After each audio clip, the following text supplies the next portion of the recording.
You've decided to sell your home yourself. You're smart, you're motivated, and you're ready to save on that commission.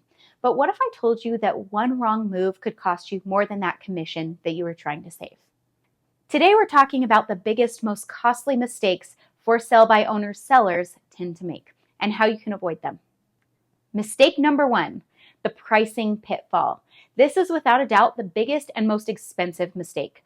We all love our homes, but our emotional attachment doesn't add up to market value. Sellers often price their homes based on what they need to get or what they feel it's worth. The result? The National Association of Realtors found that the typical for sale by owner, or FSBO, home sells for $55,000 less than an agent-assisted home. You could be leaving a giant pile of cash on the table by guessing your price rather than using real data. Fun fact, Utah is a non-disclosure state. What that means is that buyers and sellers are not required to publicly disclose what they bought or sold their home for. So what data for sell by owners or FSBOs usually have to use for pricing their home is the list price of a home, not the actual sales price. That means that the data is warped, and depending on what type of market you're in, buyer's market or seller's market, you could either be overpricing or underpricing the home. Mistake number two, the presentation problem. This covers everything from marketing to home prep. The for sale sign in the yard is just the beginning. Today, buyers are starting their search online, and your home's first impression is photos. Dark, blurry cell phone pictures just will not cut it. You're competing with professionally listed homes that have bright, wide-angle photos, maybe even a video tour or aerial shots. You must hire a professional home photographer or media team. And another part of the presentation problem is the in-person presentation. When we list a home, we often go in and make suggestions for rearranging furniture, maybe paint, maybe some necessary repairs. Realtors see lots of homes and know what to look for that might turn off a buyer and safeguard our listings against faux pas. What might seem innocent or inoffensive might be a turnoff or a blatant fair housing violation to a buyer. Your home will be competing with homes that have been prepped by pros, so making sure you get the presentation right is essential. You also have to be ready for showings at a moment's notice, which means your house needs to be spotless and show ready 24/7. It's like being ready for unexpected company every single day for weeks or maybe even months. And if your home is accidentally overpriced, you could be living in that limbo for many months. The third mistake is the paperwork panic.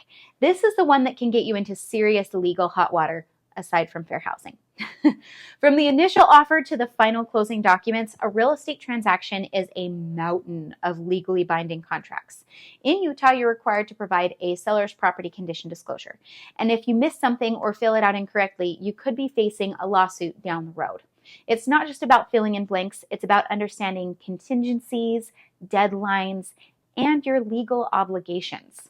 For example, if you go under contract with a buyer who is represented by an agent, you will likely see the Utah Association of Realtors Real Estate Purchase Contract, or Rep C for short. A fun fact that is commonly missed in the contract as written is that if a seller defaults on a contract, the buyer is legally allowed to demand liquid damages back equaling their earnest money deposit.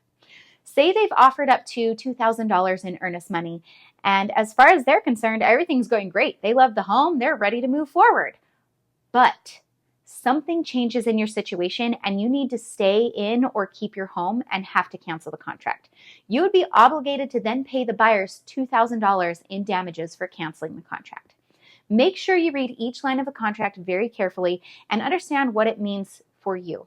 And if you need a hand in interpreting the contract, you may have a hard time finding someone to help you.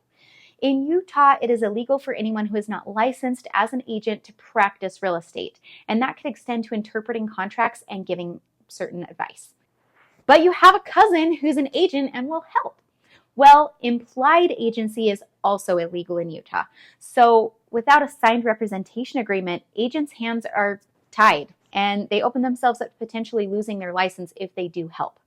Also, they're low-key going to be heartbroken that you didn't use them as your agent and will be offended that you came to them with questions after the fact. But they probably won't make a stink. We usually don't. It will just make family gatherings a little awkward, kind of like this video. With that, if you've made it this far into this video and are still considering going for sell by owner or FSBO, check out my video on how to tell if it is a good time to sell your home in Northern Utah. A few quick disclaimers. My name is Jessie Tolman with the Key Utah Realtors, powered by KW Success, Keller Williams Realty. I am reading off of a teleprompter. Anyone who knows me and my tangents will tell you that that is an excellent idea. Otherwise, we'd be here all day.